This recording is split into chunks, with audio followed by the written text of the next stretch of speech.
देखिए, आज हम जो टॉपिक शुरू करने वाले पहले सेक्शन 124 में है कि assaulting president governor with intent to compel or restrain the exercise of any lawful power. मतलब कि इस केस में ये जो पर्टिकुलर ऑफेंस है, इसमें आप प्रेसिडेंट के ऊपर हमला करते हो या गवर्नर के ऊपर हमला करते हो। और यहाँ पे एटसेट्रा वर्ड जो लिखा है, वो एटसेट्रा वर्ड इसलिए यूज किया है क्योंकि गवर्नर हर स्टेट का होता है। प्रेसिडेंट तो एक ही होता है, बट गवर्नर बहुत सारे स्टेट के होते हैं, हर स्टेट के होते हैं। तो यहाँ पे जो पर्सन इंक्लूडेड है इसके अंदर, पहला तो है प्रेसिडेंट, दूसरा है गवर्नर ऑफ एनी स्टेट। ठीक है। तो whenever whoever with the intention of inducing or compelling the president of India or the governor of the state to exercise or restrain from exercising in any manner any of the lawful powers of president or governor यानी कोई भी व्यक्ति president या governor को force करता है कुछ करने के लिए, या जो लॉफुल पावर ये प्रेसिडेंट और गवर्नर एक्सरसाइज करते हैं वो पावर इस्तेमाल करने से रोकता है, तो ऐसा कोई भी व्यक्ति क्राइम कर रहा है, सेक्शन 124 का ऑफेंस कर रहा है वो। देखो, ये ऑफेंस कॉग्निजेबल है, नॉन बेलेबल है, नॉन कंपाउंडेबल है और सेशन कोर्ट में इसका ट्रायल चलता है। यहाँ पे जो आपको इम्प्रिजनमेंट है that can extend to 7 years, 7 साल तक का इम्प्रिजनमेंट हो सकता है और साथ में फाइन भी लगाया जाएगा। ठीक है, बड़ी सिंपल सी चीज है ये। अब इसके बाद हम बात करते हैं। अच्छा, इसमें एक चीज ध्यान रखना कि इसके अंदर आप एक तो प्रेसिडेंट या गवर्नर पे असॉल्ट कर रहे हो, हमला कर रहे हो, वो तो इसमें इंक्लूडेड होता ही होता है।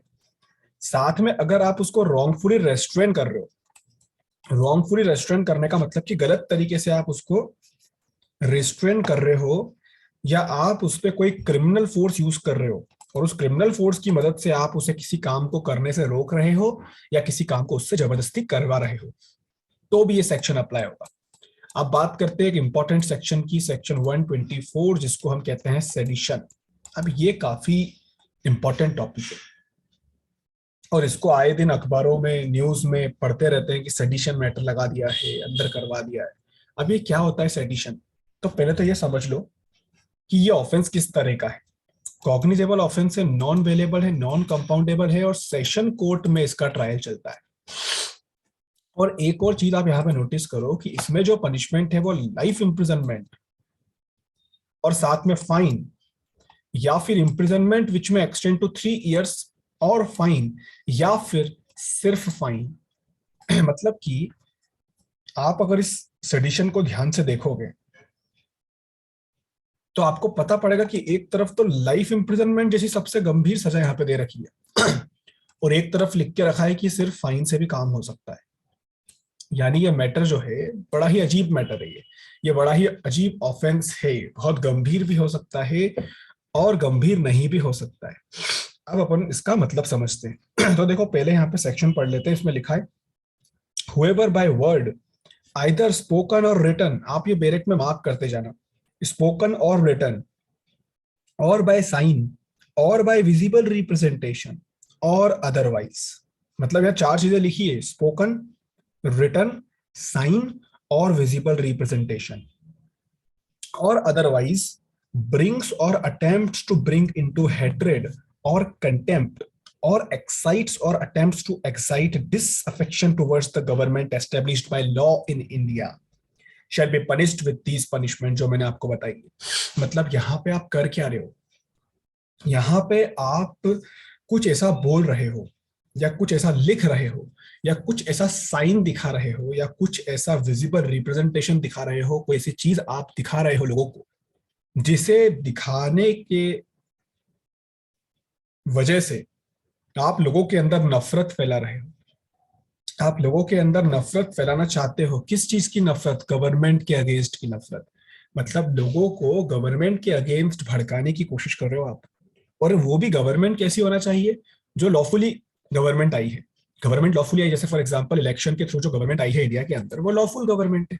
अब आप यहाँ की जनता को भड़का के जनता के अंदर हेट्रेड फैला रहे हो, गवर्नमेंट के खिलाफ जनता को भड़का रहे हो, जिससे कि जनता गवर्नमेंट से डिस अफेक्शन दिखाएगी, तो आप यहां सेडिशन का ऑफेंस कर रहे हो।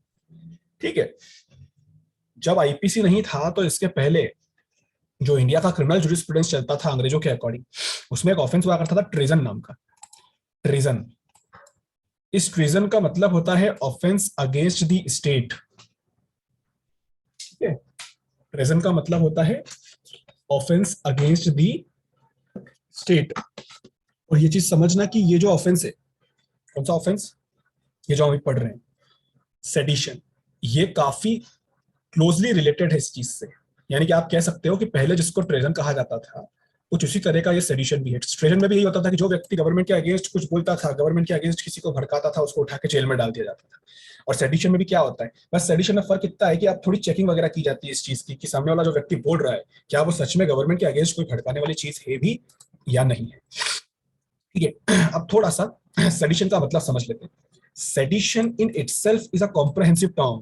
It embraces all those practices, whether by word, deed, or writing, which are calculated to disturb the tranquility of the state and lead ignorant person to endeavor to subvert the government and the laws of the country. यानी कि sedition का मतलब होता है, sedition एक comprehensive term होता है। Comprehensive term का मतलब कि इसके अंदर बहुत सारी चीजें आती है। इसमें हर वो प्रैक्टिस आ जाती है, चाहे आपको वर्ड से बोलो, चाहे वो डीड से बोलो, चाहे राइटिंग में बोलो, बट हर वो प्रैक्टिस, ऐसी हर प्रैक्टिस जिससे स्टेट की ट्रैंक्विलिटी डिस्टर्ब हो सकती है। ट्रैंक्विलिटी का मतलब जो स्टेट में शांति बनी होती है, जो स्टेट में पीस बना होता है, वो डिस्टर्ब हो सकती है। और इग्नोरेंट पर्सन जितने भी होते हैं वो गवर्नमेंट के अगेंस्ट या कंट्री के लॉ के अगेंस्ट जाने की कोशिश कर सकते हैं। तो ऐसी कोई भी प्रैक्टिस जो ये करवा दे उसे हम सेडिशन कहते हैं। सुप्रीम कोर्ट ने भी इसमें अपने व्यूज दे रखे हैं। Kedarnath Singh versus state of Bihar का केस था ये 1962 का। उस टाइम पे चीफ जस्टिस बेंच के सिन्हा, जस्टिस सिन्हा थे। सुप्रीम कोर्ट ने ये कहा, इसमें ये केस बना था कि जो सेडिशन है वो अनकॉन्स्टिट्यूशनल है। यानी कि ये जो सेक्शन है, सेक्शन 124A, ये अनकॉन्स्टिट्यूशनल है। और इसको अनकॉन्स्टिट्यूशनल क्यों वहां पे, क्यों उसका मुद्दा बनाया गया था कि ये अनकॉन्स्टिट्यूशनल है? इसका मुद्दा इसलिए बनाया था कि बोले हम एक डेमोक्रेटिक कंट्री में रहते हैं, यहाँ पे हमें गवर्नमेंट के अगेंस्ट कुछ भी बोलने का अधिकार होता है। तो फिर ये जो सेडिशन है, ये एक ऐसा ऑफेंस बन चुका है जिसमें गवर्नमेंट के अगेंस्ट बोलने वाले को जेल में डाल दिया जाता है। तो सुप्रीम कोर्ट ने यह माना कि ये सेक्शन अनकॉन्स्टिट्यूशनल नहीं है। This section is not unconstitutional. फिर जब सुप्रीम कोर्ट ने इस चीज को क्लैरिफाई किया कि वो अनकॉन्स्टिट्यूशनल क्यों नहीं कह रही है, तो सुप्रीम कोर्ट ने बताया कि a citizen has a right to say or write whatever he likes about the government or its measures by way of criticism or comment, so long as he does not incite people to violence against the government established by law or with the intention of creating public disorder।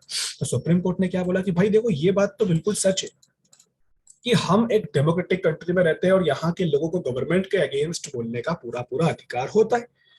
But एक citizen के पास ये बोलने का right तब तक है जब तक वो गवर्नमेंट को क्रिटिसाइज कर रहा है, कमेंट कर रहा है। आप गवर्नमेंट को क्रिटिसाइज कर सकते हो, आप गवर्नमेंट के फैसलों को क्रिटिसाइज कर सकते हो, आप गवर्नमेंट के फैसलों पे कमेंट कर सकते हो, लेकिन कमेंट इस तरह का होना चाहिए जो लोगों को गवर्नमेंट के अगेंस्ट वायलेंस करने पे मजबूर ना करे। ठीक है, यानी कि आपका जो क्रिटिसिज्म है, आपका जो कमेंट है, वो लोगों में वायलेंस ना क्रिएट करे कि वो लोग गवर्नमेंट को उखाड़ फेंकने की कोशिश करें। और ना ही आप कभी ये क्रिटिसिज्म इस इंटेंशन से करना कि आप पब्लिक डिसऑर्डर करना चाहते हो। ये दो चीजें वहां पे नहीं होना चाहिए। दैट इज द थिंग जो सुप्रीम कोर्ट ने केदारनाथ वाले केस में बता दी थी। और आपको ये याद रखना पड़ेगा कि किस केस में ये माना गया था कि सेक्शन 124A अनकॉन्स्टिट्यूशनल नहीं है। तो वो सुप्रीम कोर्ट ने केदारनाथ वाले केस में माना था। ठीक है, वन सेकेंड ना, वन सेकेंड।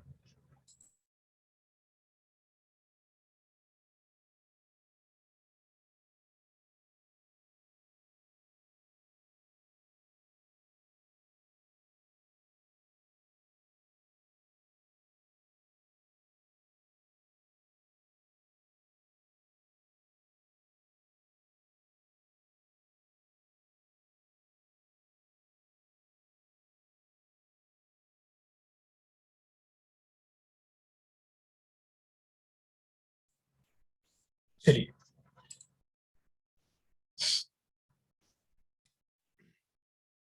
तो मैंने आपको सुप्रीम कोर्ट का एक केस बता दिया जिसमें सुप्रीम कोर्ट ने इस सेक्शन को अनकॉन्स्टिट्यूशनल नहीं माना, यानी कि ये सेक्शन पूरी तरह से कॉन्स्टिट्यूशनल है। चलिए अब बात कर लेते हैं इसके इंग्रेडिएंट्स की, कि ये जो सेडिशन होता है, इस सेडिशन ऑफेंस के इंग्रेडिएंट्स क्या है।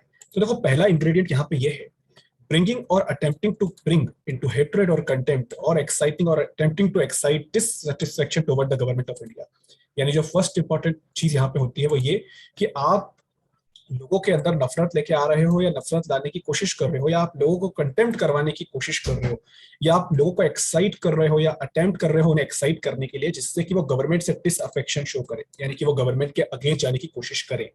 ठीक है, such act or attempt may be done by words either spoken or written, by sign or by visible representation। वेरेट में क्लियरली ये सारे मेथड दिए हुए हैं कि आप बोल के भी कर सकते हो, आप साइन से शो भी कर सकते हो, आप फिजिकल रिप्रेजेंटेशन से भी करके दिखा सकते हो। तो ये सारी चीजें आपको यहाँ पे याद रखना है। उसके बाद एक्सप्लेनेशन यहाँ पे कुछ दी है।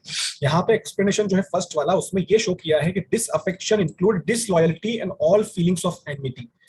डिसअफेक्शन का मतलब सामने वाले से नफरत करना होता है, इसके अंदर डिसलॉयलिटी भी इंक्लूडेड है, एनमिटी वाली फीलिंग भी इसके अंदर इंक्लूडेड है। डिसलॉयलिटी मतलब कि आप अपनी ही गवर्नमेंट के प्रति लॉयल नहीं हो रहे हो, आप उनके प्रति डिसलॉयल हो रहे हो। ठीक है, दूसरी चीज एक्सप्लेनेशन नंबर 2 जो है उसमें लिखा है कि कमेंट एक्सप्रेसिंग डिसएप्रोबेशन। डिसएप्रोबेशन का मतलब होता है डिसअप्रूवल, यानी कि गवर्नमेंट की चीजों को आपने डिसअप्रूव कर दिया। Of the measures of the government or administrative other actions of government with a view to obtain their alteration by lawful means without exciting or attempting to excite hatred or contempt or dissatisfaction do not constitute an offense of sedition। इसमें जो बाद के दो explanation है ना, इनका बहुत महत्व है। अभी कुछ दिनों पहले ये हो रहा था, आप लोगों ने काफी न्यूज में देखा होगा, चर्चा में देखा होगा, कि जो भी व्यक्ति गवर्नमेंट के अगेंस्ट कुछ बोलने की कोशिश करता है, जो भी व्यक्ति सेंट्रल गवर्नमेंट के अगेंस्ट अभी कुछ बोलने की कोशिश कर रहा था, उसको उठा के जेल में डाला जा रहा था, सेडिशन का एक्ट, सेडिशन का केस उसके ऊपर बनाया जा रहा था। मैं कुछ कमेंट नहीं करना चाहूंगा कि वो सही है कि गलत है, बट एक चीज जरूर बताना चाहूंगा कि ये सेडिशन का मैटर इतना भी कॉमन ऑफेंस नहीं है कि किसी ने गवर्नमेंट के अगेंस्ट कुछ बोला तो उसको उठा के सीधे जेल में डाल दो। सुप्रीम कोर्ट की बहुत सारी रूलिंग्स है जहां पे आपको ये पता पड़ेगा कि इस ऑफेंस को लगाने के पहले बहुत चीजों का ध्यान रखना होता है। इतना आसान नहीं है ये कि किसी ने चोरी करी और उसको जेल में डाल दिया ये समझ के कि सेडिशन करा और जेल में डाल दो, ऐसा नहीं है इस ऑफेंस के अंदर, सबसे पहली चीज। दूसरी चीज, अगर गवर्नमेंट के फैसले या गवर्नमेंट के मेजर्स आपको अच्छे नहीं लग रहे, गवर्नमेंट ने कुछ डिसीजन लिया, गवर्नमेंट ने कुछ फैसला लिया, आपको वो अच्छे नहीं लग रहे, आपने डिसअप्रूव कर दिया, आपने उनको मानने से मना कर दिया कि मैं तो नहीं करूंगा, मैं तो नहीं मानूंगा, है ना। आप ऐसा क्यों कर रहे हो? विद अ व्यू कि गवर्नमेंट उसको चेंज कर दी। कई बार ऐसा होता है ना कि गवर्नमेंट ने कोई फैसला ले लिया बट आप उसको मानने से इनकार कर रहे हो कि मैं इसको नहीं मानूंगा, इस व्यू से नहीं मानूंगा कि गवर्नमेंट को मजबूर होके, प्रेशराइज होके ये फैसला हटाना पड़ेगा, ये फैसला चेंज करना पड़ेगा। तो अगर आप ऐसा करते हो, है ना, बट आप जब ये कर रहे हो तो आप किसी को एक्साइट नहीं कर रहे हो, आप किसी को अटेम्प्ट नहीं कर रहे हो, गवर्नमेंट के खिलाफ नफरत पैदा करने की कोशिश नहीं कर रहे हो, तो यहाँ पे आप सेडिशन का ऑफेंस नहीं कर रहे हो। यानी गवर्नमेंट के फैसलों को लॉफुल तरीके से नहीं मानना, इस व्यू से नहीं मानना कि गवर्नमेंट उसको चेंज कर लेगी, और किसी को हेट्रेड नहीं फैलाना, ये सेडिशन का ऑफेंस नहीं कहलाता है। एक्सप्लेनेशन नंबर 2 और 3 में यही दिया हुआ है। बस फर्क इतना है कि एक्सप्लेनेशन नंबर 2 के अंदर सिर्फ गवर्नमेंट का जिक्र हुआ है और एक्सप्लेनेशन नंबर 3 के अंदर एडमिनिस्ट्रेटिव ऑर्डर का जिक्र हुआ है ना। तो मैंने दोनों को एक साथ लिख दिया, तो एक्सप्लेनेशन 2 और 3 यहाँ पे कंप्लीट हो गया। चलिए, तो कॉन्स्टिट्यूशनल वैलिडिटी इसकी देख ली है, इंग्रेडिएंट इसके देख लिए हैं, सेडिशन में इससे ज्यादा और कुछ बताने का नहीं है। अब सेडिशन के बाद नेक्स्ट ऑफेंस पे बढ़ते हैं, सेक्शन 125। अब यहां आपको समझना होगा सेक्शन 125 क्या है। waging war against any Asiatic power in alliance with the government of India। आपको याद होगा जब मैं आपको ये ऑफेंसेस के बारे में बता रहा था, ऑफेंसेस अगेंस्ट स्टेट, तो उसमें मैंने कहा था कि इंडिया के अंदर बैठे बैठे, इंडिया के अंदर बैठे बैठे आप किसी ऐसी कंट्री में वॉर करवाना चाहते हो जो इंडिया के साथ पीस बना के रह रही है, ऐसे को हम एशियाटिक पावर कहते हैं। एशियाटिक पावर का मतलब होता है ऐसी कंट्री जो हमारे साथ अलायंस में है या फिर वो हमारे साथ पीस मेंटेन करके रह रही है। जैसे फॉर एग्जांपल श्रीलंका की बात करेंगे तो श्रीलंका हमारे साथ पीस बना के रहती है, तो आप अगर इंडिया में बैठ के श्रीलंका में वॉर करवाने की कोशिश करोगे तो सेक्शन 125 आईपीसी का केस आपके ऊपर लग जाएगा। ठीक है, पहले ये समझ लो कि ऑफेंस कैसा है, कॉग्निजेबल है, नॉन बेलेबल है, नॉन कंपाउंडेबल है, tribal bye session court. Tribal bye session court यानी कि सेशन कोर्ट में इसका ट्रायल चलेगा। पनिशमेंट की अगर बात करें तो इसमें लाइफ इंप्रिजनमेंट प्लस फाइन की सजा है, imprisonment which may extend to 7 years plus fine भी है, और सिर्फ फाइन भी, यानी अकेला फाइन लगा के भी छोड़ा जा सकता है अगर मैटर बहुत छोटा हो तो। ठीक। अब इसमें एक और चीज, सेक्शन 125 का मेन कॉन्सेप्ट क्या है? Whoever wages war against the government of any Asiatic power in alliance, Asiatic power का मतलब एशिया के अंदर की ही कोई कंट्री, इंडिया भी एशिया के अंदर आता है और भी बहुत सारी कंट्री आती है इसके अंदर, तो जो हमारे साथ अलायंस में हो उस पर कोई वॉर करवाना, or at peace with the government of India or attempt to wage such war or abet the waging of such war. अब इसमें एक चीज याद रखना, इसमें आप ऐसी किसी कंट्री में जो अपने साथ पीस बना के रहती है, या तो वहां पे वॉर करवाते हो, या वहां पे वॉर करवाने का अटेम्प्ट करते हो, या वहां पे वॉर करने के लिए किसी को अबेट करते हो, वो तीनों ही चीजें सेक्शन 125 में कवर होती है। ठीक है, तो what is the gist of this offence? इस ऑफेंस का जो सत्व है, जो सार है, वो ये है कि this section restrain a person from making India the base of intrigue and enterprise for waging war against the government of any Asiatic power in alliance or at peace with government of India. यानी ये section India को war का base बनाने के रोकना चाहता है। मतलब किसी दूसरी कंट्री पे आप वॉर करवा रहे हो और इंडिया को उसका बेस बना रहे हो, मतलब इंडिया से बैठ के वहां वॉर करवा रहे हो, तो कहते हैं कि आप इंडिया को बेस बना रहे हो, पर आप ऐसा नहीं कर सकते। किसी ऐसी कंट्री में वॉर नहीं करवा सकते जो आपके साथ पीस बना के रहती है और आप इंडिया के ऊपर इंडिया को बेस बना के उस कंट्री पे अटैक करना चाहते हो, ऐसा नहीं हो सकता। ये इंटरनेशनल लॉ के भी खिलाफ होता है। ठीक है, तो इसलिए सेक्शन 125 को यहाँ पे एक ऑफेंस बनाया गया। फिर सेक्शन 126 जो है वो भी आपको इसी से मिलता जुलता नजर आएगा। Committing depredation on territory of power at peace with government of India. Depredation का मतलब होता है लूटपाट करना। लूटपाट के अंदर कुछ भी आ सकता है, बहुत कुछ आ सकता है इसके अंदर। देखो, बहुत सिंपल सा सेक्शन है ये। इसके पिछले वाले सेक्शन में आप किसी ऐसी कंट्री पे जो आपकी गवर्नमेंट के साथ, इंडिया की गवर्नमेंट के साथ एशियाटिक पावर जो थी वो हमारे साथ अलायंस में थी, है ना, या फिर वो हमारे साथ शांति बना के रख रही थी, शांति संबंध उसके और हमारी कंट्री के चल रहे थे, और आप इंडिया में बैठ के उस कंट्री पे वॉर करवाने की कोशिश कर रहे थे, या वॉर करवा रहे थे, या वॉर करने के लिए किसी को अबेट कर रहे थे। बट यहाँ पे आप इंडिया में बैठ के उस कंट्री में डिप्रेडेशन कर रहे हो। डिप्रेडेशन करना मतलब कि आप उस पर लूटपाट करवा रहे हो। पहले तो ये समझ लो कि इस ऑफेंस का क्या है। Cognizable, non वेलेबल, non compoundable, session court, tribal, सब कुछ सेम टू सेम, कोई फर्क नहीं पड़ता इससे। उसके बाद यहाँ पे इसके पिछले वाले में देखिए, चूंकि आप वहां पे वॉर करवा रहे थे इसलिए आपको उसमें लाइफ इंप्रिजनमेंट का भी प्रोविजन दे रखा था। वॉर करवा रहे थे इसलिए लाइफ इंप्रिजनमेंट का प्रोविजन दे रखा था। बट इन दिस केस आप सिर्फ वहां लूटपाट करवा रहे हो, लाइफ इंप्रिजनमेंट नहीं है, 7 साल तक का इंप्रिजनमेंट है, प्लस फाइन है, plus forfeiture of property used और एक्वायर्ड इन कमिटिंग सच डिप्रेडेशन। अब इसमें एक चीज समझो, इसमें एक फॉरफीचर नाम की चीज आपको दिखाई दे, पहली बार दिखाई दी होगी। अब ये क्या? देखो, चूंकि आप वहां पे कुछ लूटपाट करवा रहे हो और लूटपाट करवाने का मतलब होता है कि वहां से कोई सामान चोरी करोगे, कोई सामान लूट रहे हो, कुछ कर रहे हो, तो 7 साल तक का इंप्रिजनमेंट तो जो इसमें होता है वो तो हो ही सकता है, फाइन भी साथ में लगाया जा सकता है, और जो प्रॉपर्टी आपने वहां से लूटपाट करी है, जो आपने डिप्रेडेशन वहां पे किया है, या उस डिप्रेडेशन को करने के लिए जो प्रॉपर्टी आपने यूज करी थी, उन सबको भी फॉरफिट कर लिया जाएगा, उन सबको भी जब्त कर लिया जाएगा। डिप्रेडेशन का मतलब होता है अटैकिंग और प्लंडरिंग। अटैक करके प्लंडर करना, वहां का सामान चोरी करना, वहां का सामान लूटपाट करना, वहां से कुछ भी उठा के ले जाना, ये सब डिप्रेडेशन के अंदर आता है। ठीक है, तो यहाँ पे आपको फॉरफीचर का पहली बार कॉन्सेप्ट नजर आया है सेक्शन 126 में। चलिए सेक्शन 127 की तरफ मूव करते हैं। Section 127, receiving property taken by war और डिप्रेडेशन मेंशन्ड इन सेक्शन 125 और 126। अब आप देखो, ये वाला सेक्शन भी आपको उन दोनों से नजर आ जाएगा, मिलता जुलता। पहले ये समझ लो इसका क्या है। कॉग्निजेबल है, नॉन वेलेबल है, नॉन कंपाउंडेबल है, और ट्राइबल बाय सेशन कोर्ट है। ये भी सब कुछ सेम टू सेम चल रहा है ना। पनिशमेंट इसमें आपको क्या है? पनिशमेंट इसमें आपको वही 7 साल तक का imprisonment plus fine plus forfeiture of property so received. अगर इस पनिशमेंट को कंपेयर करो तो ये पनिशमेंट इसके प्रीसीडिंग सेक्शन के जैसी है, 7 साल तक का imprisonment, fine, forfeiture of property. बस यहाँ पे forfeiture of property so received है। ये रिसीव्ड वर्ड क्यों लिखा है? देखो यहाँ पे ऑफेंस क्या है, पहले ये समझो कि सेक्शन 127 का ऑफेंस है क्या। सेक्शन 127 का ऑफेंस बहुत ही सिंपल है।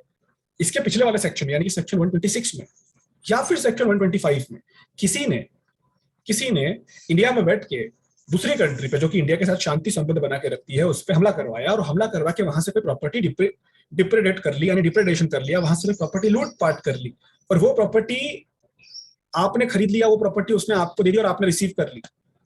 आप कोई ऐसे इंसान हो जो इंडिया में हो, और किसी व्यक्ति ने आपको वो प्रॉपर्टी दी है जो उसने डिप्रेडेशन से दूसरी कंट्री से चुराई थी, और आप उसको ले भी रहे हो, तो आप ये जो ले रहे हो ना उस प्रॉपर्टी को, तो आप भी एक ऑफेंस कर रहे हो सेक्शन 127 का, क्योंकि आप एक ऐसी प्रॉपर्टी को रिसीव कर रहे हो जो ऑफेंस अगेंस्ट स्टेट के अंदर सेक्शन 125 और 126 में इंक्लूडेड है। तो आप भी एक ऑफेंस कर रहे हो सेक्शन 127 का। बट इसमें आप एक चीज समझना, इसमें पनिशमेंट बहुत ज्यादा है, 7 साल तक का इंप्रिजनमेंट इसके अंदर प्रोवाइड किया है। 7 साल मतलब मैक्सिमम है, कम भी हो सकता है, बट फिर भी काफी बड़ी बात होती है कि 7 साल तक का इंप्रिजनमेंट इसमें दिया है। ये इस ऑफेंस की गंभीरता को दर्शाता है।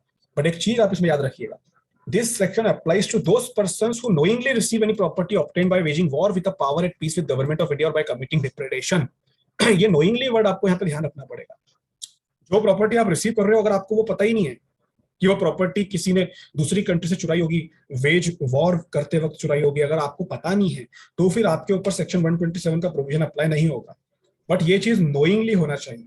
नोइंगली होने का मतलब होता है कि आपको पता होना चाहिए कि जो प्रॉपर्टी आप रिसीव कर रहे हो वो सेक्शन 125 या 126 की मदद से लाई गई है, इन ऑफेंसेस की मदद से लाई गई है, फिर भी आप उसको लेते हो तो आप सेक्शन 127 का ऑफेंस करते हो, अदरवाइज आप कोई ऑफेंस नहीं करते हो। ये नोइंगली वर्ड इसमें लिखा है, whoever receives any property knowing the same, ठीक है, इसको मार्क कर लेना, इंपॉर्टेंट चीज है। अब आते हैं सेक्शन 128 पे। अब ये सेक्शन 128 क्या बताता है? देखो सेक्शन 128 बात करता है public servant voluntary allowing prisoner of state और war to escape. Public servant voluntarily allowing prisoner of state or war to escape। इसमें दो वर्ड है, पहला है prisoner of state और दूसरा है prisoner of war। जो व्यक्ति समझ लो कि जो व्यक्ति यहीं पे होता है, इंडिया का ही होता है, उसको स्टेट प्रिजनर बोलते हैं, ठीक है। यानी कोई व्यक्ति जिसको जो इंडिया में कुछ गड़बड़ कर रहा है, सपोज करो सेडिशन कर रहा है वो इंडिया के अंदर, तो उसको हमने गिरफ्तार कर लिया, जेल में डाल दिया, तो उसको हम स्टेट प्रिजनर बोलते हैं। सेडिशन कर रहा था, इंडिया के अगेंस्ट ही कर रहा था ना, तो हमारे देश का ही प्रिजनर है, स्टेट प्रिजनर। और प्रिजनर ऑफ वॉर वो होता है जिसने वॉर में पार्टिसिपेट कर लिया, यानी इंडिया को नुकसान पहुंचाने के लिए किसी वॉर में पार्टिसिपेट कर लिया, उसने हथियार उठा लिया उसने वॉर में। जैसे ही उसने वॉर में हथियार उठाया, अब वो स्टेट प्रिजनर नहीं, अब वो प्रिजनर ऑफ वॉर बन गया है, ठीक है। तो आप ये समझो कि प्रिजनर ऑफ वॉर और स्टेट प्रिजनर, इसमें क्या फर्क होता है। अब ये समझो कि ये सेक्शन क्या बोलता है, section 128, public servant voluntarily allowing prisoner of state और वॉर टू एस्केप। एक पब्लिक सर्वेंट जिसकी ड्यूटी होती है प्रिजनर को रखने की, जेल के अंदर रखने की प्रिजनर को, वो वॉलंटरली उस प्रिजनर को एस्केप करने की मदद कर रहा है। वॉलंटरी वर्ड यूज हुआ, मतलब कि वो अपनी स्वेच्छा से कर रहा है। और क्या कर रहा है वो उसको एस्केप करवाने में मदद कर रहा है, यानी कि या तो वो प्रिजनर ऑफ स्टेट को या फिर प्रिजनर ऑफ वॉर को भागने की हेल्प कर रहा है, तो वो एक ऑफेंस कर रहा है। कॉग्निजेबल ऑफेंस है, नॉन वेलेबल है, नॉन कंपाउंडेबल है, सेशन कोर्ट में ट्रायल चलता है। सजा का प्रावधान काफी अच्छा है, लाइफ इंप्रिजनमेंट है, इसमें 10 साल तक का इंप्रिजनमेंट हो सकता है, साथ में फाइन भी लगाया जाएगा। अकेला फाइन नहीं मिलता यहाँ पे, या तो लाइफ इंप्रिजनमेंट के साथ में भी फाइन लगाया जाएगा, और 10 साल की जेल जो भी हो रही है 10 साल तक का, उस पर भी आपको फाइन लगाया जाएगा, ठीक है। तो ये भी एक चीज हो गई। उसके बाद यहाँ पे आपको ये समझना पड़ेगा कि ये जो पब्लिक सर्वेंट है ये कौन होगा। ये पब्लिक सर्वेंट वो है जिसके पास उस प्रिजनर की लॉफुल कस्टडी है, क्योंकि हर कोई पब्लिक सर्वेंट तो एस्केप करने में हेल्प कर नहीं सकता ना। The public servant who is mentioned in this offence is having the custody of the prisoner, ठीक है। और कस्टडी होने के बावजूद उसने वॉलंटरीली, यानी अपनी इच्छा से, अपनी स्वेच्छा से उसने उस प्रिजनर को एस्केप करने में हेल्प कर दी, तो ये ऑफेंस वहां पे बन जाएगा। अब ये जो सेक्शन है 128 और एक सेक्शन आएगा 225A, वो दोनों एक ही तरह के ऑफेंस है। अभी आगे आएगा सेक्शन 225A, उसमें भी यही ऑफेंस है, बट फर्क सिर्फ इतना सा है कि in both the section the public servant who has the custody of the prisoner is punished if he voluntary allow such prisoner to escape. In this section, the prisoner must be a state prisoner or prisoner of war, but under section 225, the prisoner may be an ordinary criminal। अब आप इसको एक चीज को समझ लो कि जो state prisoner होता है और जो प्रिजनर ऑफ वॉर होता है, ये दोनों, और एक ऑर्डिनरी क्रिमिनल जो होता है वो वाला प्रिजनर, ये तीनों अलग। समझ रहे हो इस बात को। स्टेट प्रिजनर वो होता है जो इंडिया की सिक्योरिटी के लिए खतरा है, प्रिजनर ऑफ वॉर वो होता है जो इंडिया की सिक्योरिटी के लिए खतरा तो है ही, साथ में उसने वॉर में हथियार भी उठा लिए, मतलब state prisoner government of India के अगेंस्ट खतरा होता है, और प्रिजनर ऑफ वॉर भी गवर्नमेंट ऑफ इंडिया के अगेंस्ट खतरा होता है, लेकिन वो हथियारों के साथ वाला खतरा होता है। और एक होता है हमारा ऑर्डिनरी क्रिमिनल, ऑर्डिनरी प्रिजनर। ये कौन होता है? ये वो होता है जो हमारे कंट्री के अंदर ही रहते रहते कभी चोरी करता है, कभी लूट करता है, कभी डाका डालता है, किसी का मर्डर करता है। ये सारे ऑर्डिनरी क्रिमिनल कहलाते हैं। देखो, इन सबसे लोगों को खतरा होता है, इससे कंट्री को कोई खतरा नहीं होता, क्योंकि ये कंट्री के अगेंस्ट नहीं जाते, तो इसलिए वो यहाँ पे इंक्लूडेड नहीं है। तो उनके लिए जो ऑफेंस बनेगा ना, वो सेक्शन 225A में बनेगा। मतलब अगर कोई पब्लिक सर्वेंट, ऐसा भी नहीं है कि अगर पब्लिक सर्वेंट स्टेट प्रिजनर को एस्केप करवाएगा और प्रिजनर ऑफ वॉर को एस्केप करवाएगा तो ही वो ऑफेंस कहलाएगा। इसका मतलब ये नहीं कि ऑर्डिनरी क्रिमिनल को एस्केप करवा दो, कोई दिक्कत नहीं, ऑर्डिनरी क्रिमिनल को भी एस्केप नहीं करवा सकते आप, बट वो चीज यहाँ पे ऑफेंसेस अगेंस्ट स्टेट के अंदर नहीं है, वो सेक्शन 225 के अंदर है। ठीक है, यानी पब्लिक सर्वेंट वहां पे सेक्शन 225A में भी एक ऑर्डिनरी क्रिमिनल को भी एस्केप करने में हेल्प नहीं करेगा, बट वो चीज सेक्शन 128 में नहीं है, क्योंकि हम यहाँ पे ऑफेंसेस अगेंस्ट स्टेट की बात कर रहे हैं। यहाँ पे सिर्फ प्रिजनर ऑफ वॉर और प्रिजनर ऑफ स्टेट के बारे में हमने बात करी। ठीक है, इस चीज को ध्यान से समझना। ये पूछ सकते हैं कि what is the difference between these two sections. चलिए, उसके बाद हम आते हैं सेक्शन 129 पे। अब देखिए, सेक्शन 129 बोलता है public servant negligently suffering such prisoner to escape. इसका पहला वाला जो सेक्शन आपने पढ़ा, सेक्शन 128, उसमें आपने देखा कि पब्लिक सर्वेंट ने वॉलंटरी उस प्रिजनर को एस्केप करने के लिए अलाउ कर दिया कि जा, चले जा, जी ले अपनी जिंदगी, छोड़ दिया उसको। बट सेक्शन 129 में जो पब्लिक सर्वेंट है वो नेग्लिजेंटली उस प्रिजनर को एस्केप करने में हेल्प कर रहा है। मतलब यहाँ पे पब्लिक सर्वेंट ने इंटेंशनली तो नहीं किया।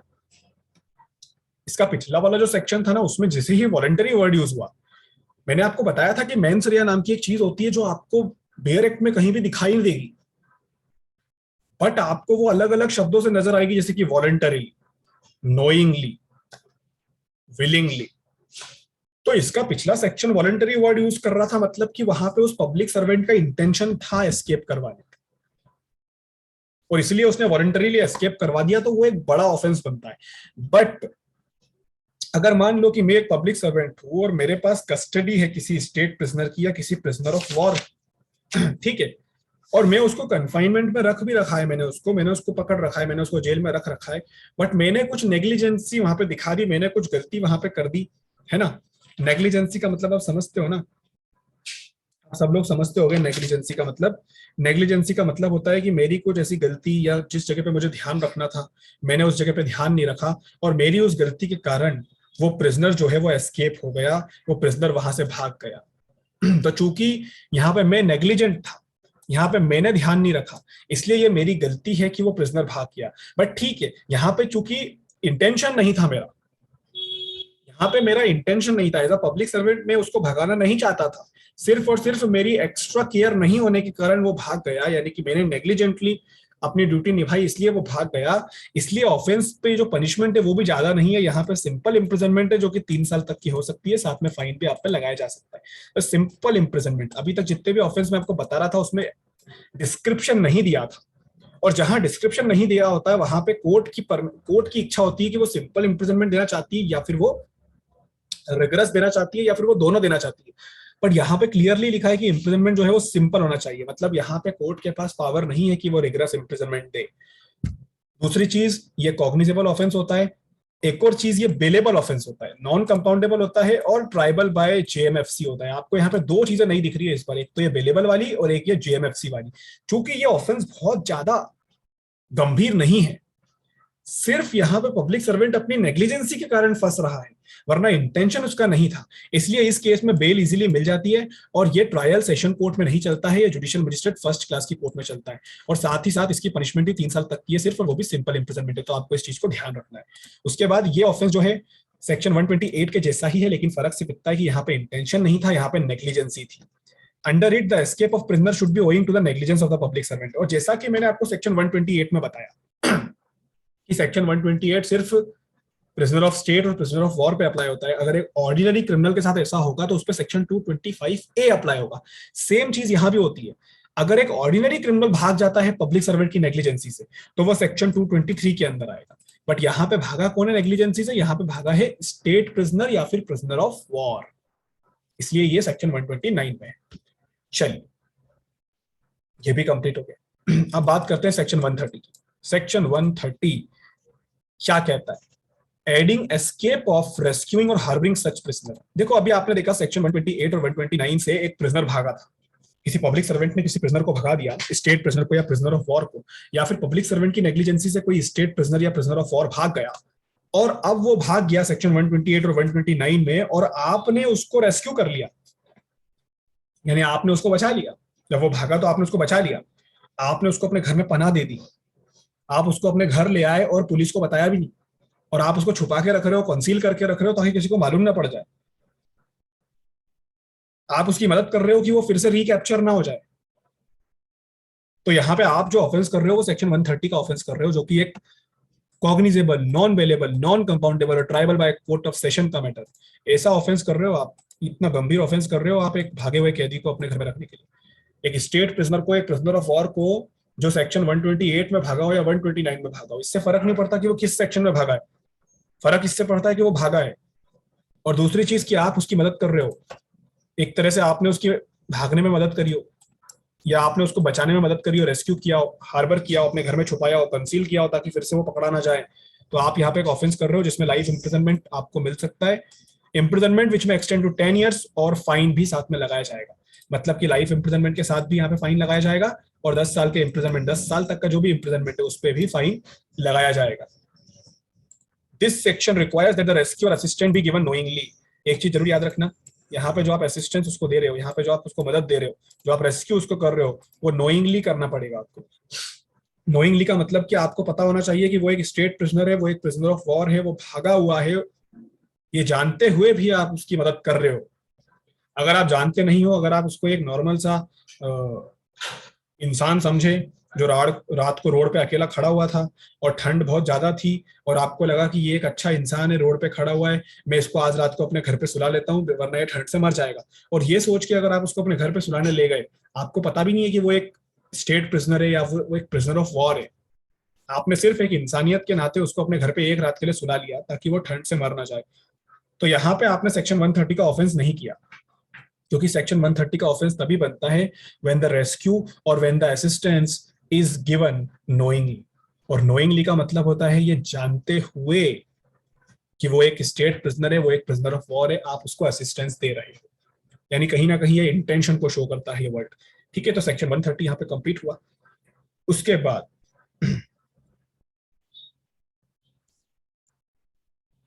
हम जो चैप्टर 6 पढ़ रहे थे वो यहाँ पे कंप्लीट हो जाता है।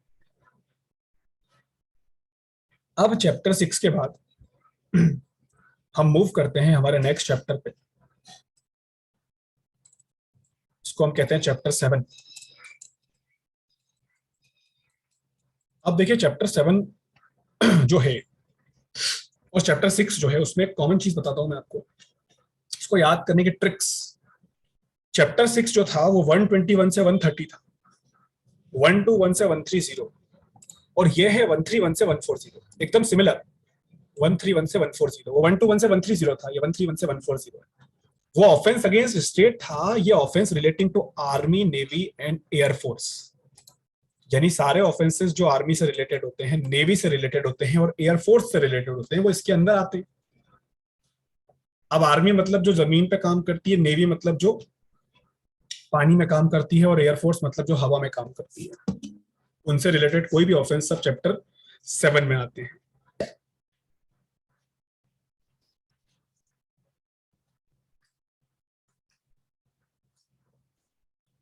टोटल 131 से लेकर 140 तक के सेक्शन इसके अंदर है, काफी सिंपल है, फटाफट फटाफट कवर करेंगे। सेक्शन 131, अबेटिंग म्यूटिनी और attempting to seduce a soldier, sailor और एयरमैन। देखो सोल्जर का मतलब होता है जो आर्मी से रिलेटेड होता है, सेलर का मतलब होता है जो नेवी से रिलेटेड होता है, और एयरमैन का मतलब होता है जो एयरफोर्स से रिलेटेड होता है। तीनों विंग के नाम होते हैं। आप म्यूटिनी को अबेट कर रहे हो या आप attempting to seduce a soldier from his duty. Mutiny का मतलब होता है दुष्प्रेरण करवाना। The offense of mutiny consists as if the soldier resists by force or if a number of soldiers rise against or oppose their military superiors. एक सैनिक अपने military के बड़े हुए ऑफिसर की बात नहीं मानता, या बहुत सारे सैनिक मिलकर अपने सुपीरियर ऑफिसर की बात मानना बंद कर देते हैं, विद्रोह कर देते हैं, आर्मी की बात नहीं सुनते, खुद आर्मी के सोल्जर है पर आर्मी के ही ऑफिसर्स की बात नहीं सुन रहे। इसको कहते हैं म्यूटिनी। अब इस म्यूटिनी के अंदर क्या होता है कि अगर कोई व्यक्ति आर्मी के अंदर म्यूटिनी करवाना चाहता है, सपोज करो मैं एक इंसान हूं और मैं आर्मी के अंदर म्यूटिनी करवाना चाहता हूं, ठीक है, या किसी ऑफिसर को मैंने भड़का दिया कि वो अपने सुपीरियर ऑफिसर की बात ना माने, या किसी सोल्जर या सेलर या एयरमैन को मैंने भड़का दिया कि वो अपने सुपीरियर ऑफिसर की बात ना माने, है ना, तो एक चीज तो ये हो गई, इसको तो म्यूटिनी बोलेंगे, मैंने भड़काया है। अच्छा एक चीज समझना, मैंने सिर्फ अबेट किया है बस, हाँ, यहाँ पे सिर्फ अबेटमेंट ही ऑफेंस है बस, वो चीज हो रही है कि नहीं हो रही है उससे फर्क नहीं पड़ता, अबेटमेंट अपने आप में ऑफेंस है यहाँ पे, तो मैंने अबेट कर दिया उसको कि वो म्यूटिनी कर दे। या फिर एक चीज और इसके अंदर ऑफेंस है, attempting to seduce a soldier from his duty, या तो कोई सोल्जर है, सेलर है, एयरमैन है जो अपनी ड्यूटी पे है और मैंने उसको सिड्यूस करने की कोशिश की है। सिड्यूस करने की कोशिश करने का मतलब होता है कि मैंने उसको अपने जाल में फंसाने की कोशिश की है ताकि मैं उसको जो बोलूं वो करे।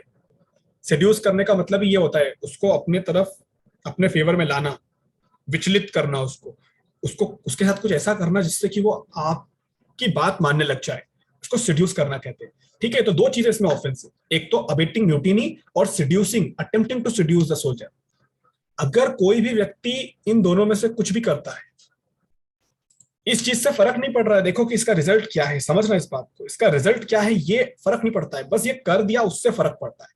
तो अबेटिंग म्यूटिनी और attempting to seduce a soldier life imprisonment से पनिशेबल है, या फिर imprisonment which may extend to 10 years और साथ में फाइन, मतलब लाइफ। देखो जब जब मैंने ये वाले ब्रैकेट लगाए ना, ऐसे वाले, इस ब्रैकेट को अंडरस्टैंड करने की कोशिश करो मैं क्यों लगा रहा हूं। ऐसा ब्रैकेट लगा के बाहर मैंने फाइन लिखा है, इसका मतलब कि लाइफ इंप्रिजनमेंट के साथ भी फाइन लगाया जाता है इसके अंदर, और अगर 10 साल तक का इंप्रिजनमेंट दे रहे हैं तो उसके साथ भी फाइन लगाया जाता है, मतलब फाइन दोनों में है एडिशनल।